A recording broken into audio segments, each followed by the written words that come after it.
जय श्री राधे राधे, कृष्णा कृष्णा। मेरे प्यारे भक्तों, आप सब कैसे हो? मैं तो अच्छी हूँ और आपके लिए मंगल कामना करती हूँ।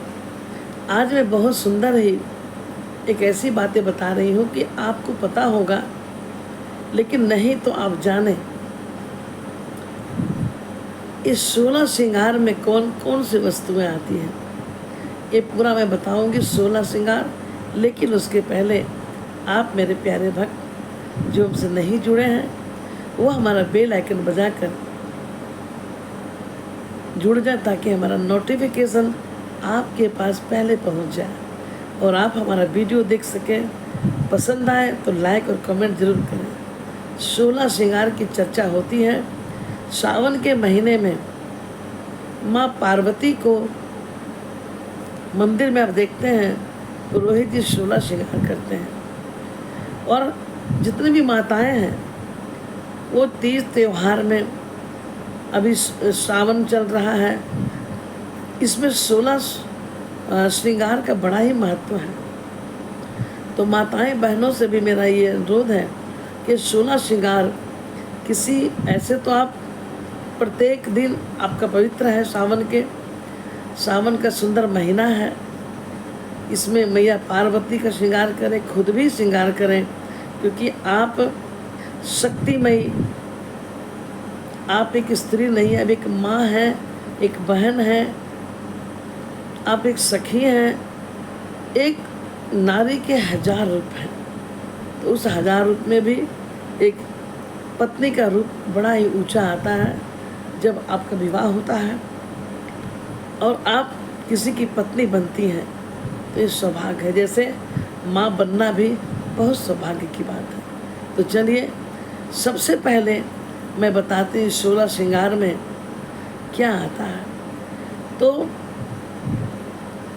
सबसे पहले हम 16 श्रृंगार में आपको बताऊं कि पैरों में पायल पहला श्रृंगार है, क्योंकि ऐसे भी चांदी पहनने से मन में शीतलताएं रहती हैं, मन विचलित नहीं होता। तो पहला पाँव में पायल होना चाहिए। ये दूसरा पाँव में बिछुआ, जो सुहागने हैं, ये दोनों चांदी के होते हैं, तो इस शीतलता प्रदान करती है। तीसरा में आता है कमरधनी, यह भी चांदी के होते हैं। और देखिए, सोने चांदी के गहने पहनने से इस पे शरीर पे भी इसका बहुत ही खास असर होता है। तो कमरबंद कहते हैं ना कमरधनी को, ये तीसरा है। चौथा में आता है अंगूठी, जो प्रेम का प्रतीक है। जब विवाह लड़कियों को होती है, तो हम अंगूठी पहना कर ही एक दूसरे के प्रति प्रेम का प्रतीक है ये हाथों में अंगूठी। उसके बाद पांचवा आता है कंगन, जो हम हाथों में पहनते कंगन, और सोने की हो तो बहुत सुंदर, या लाह की चूड़ियाँ या कांच की चूड़ियाँ, ये 5वें श्रृंगार में आता है। 6वें श्रृंगार में आता है बाजूबंद। बाजूबंद भी सोने के होते हैं। कहते हैं ना, स्त्री लक्ष्मी के रूप में होती है, इसलिए इन्हें 16 श्रृंगार करना चाहिए। और 16 श्रृंगार में गहने भी आते हैं, मैं उसी के बारे में बता रही हूँ। तो छठा हो गया आपका बाजूबंद। 7वां श्रृंगार होता है स्त्रियों के लिए, माताओं के लिए, विवाहित महिलाओं के लिए मंगलसूत्र। जैसे हम भगवान के नाम के मंगलसूत्र पहनते हैं, रुद्राक्ष, तुलसी के माला, ये उनका मंगलसूत्र है। ये हमें बताता है कि मैं उनकी हूँ, और उन्हें भी याद रहता है कि ये भक्त हमारा है। मंगलसूत्र आया, या गले में हार हो, ये आता है 7वां में। 8वां में आता है कर्णफूल, यानी कानों में बूंदे या बालियाँ जो महिलाओं को सुशोभित करती हैं, खूबसूरत बनाती हैं, उसके चेहरे में 4 चांद लगाती है। उसके बाद 9वां आता है नाकों में नथ, जिसके बिना तो कहीं कहीं पे शादियां भी नहीं होती। और हमारे बिहार में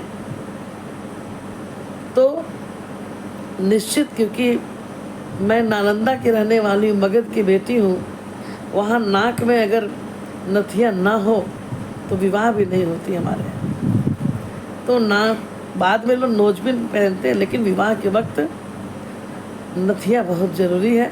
ये 9वां हो गया। और 10वां हो गया हमारा श्रृंगार में मांग टीका, जो सिंदूर लगने के बाद मांग टीका पहनाया जाता है। ये हमारे विवाह का चिन्ह है, मांग टीका। 11वां में होता है फूलों का गजरा। गजरा जो इतना खुशबू होता है और जो प्रकृति से जुड़ा होता है, इसे कोई बनाता नहीं, स्वयं भगवती ही प्रकृति है। तो गजरा भी आता है, ये है 11वां में। 12वां में होता है शादी के लाल जोड़े, जो हर स्त्री को इंतज़ार रहता है लाल जोड़े का। हाँ जी, ये श्रृंगार में लाल जोड़ा आता है। 13वां में होता है हाथों की मेहंदी।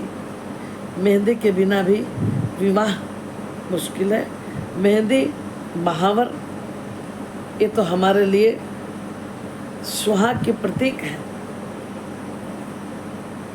और 14वां में आता है आँखों में काजल, जो आँखों को खूबसूरत बनाती है, नशीली बनाती है और आकर्षित करने वाली जो नयन होते हैं, उसमें जब काजल लग जाते हैं तो आँखें और खूबसूरत हो जाती हैं।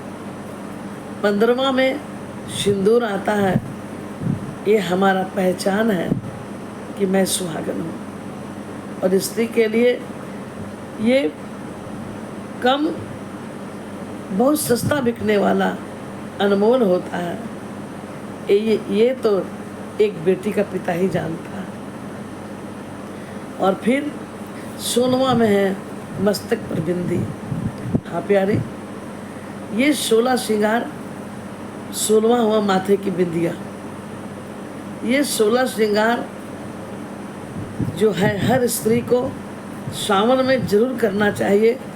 रोज़ करते हैं बहुत अच्छा, कम से कम एक दिन भी आप करके अपने भोले बाबा मैया पार्वती को जरूर रिझाएं। ये 16 श्रृंगार के बारे में आप अपनों को शेयर करें, कमेंट करें, लाइक करें। जय श्री राधे राधे, हर हर महादेव।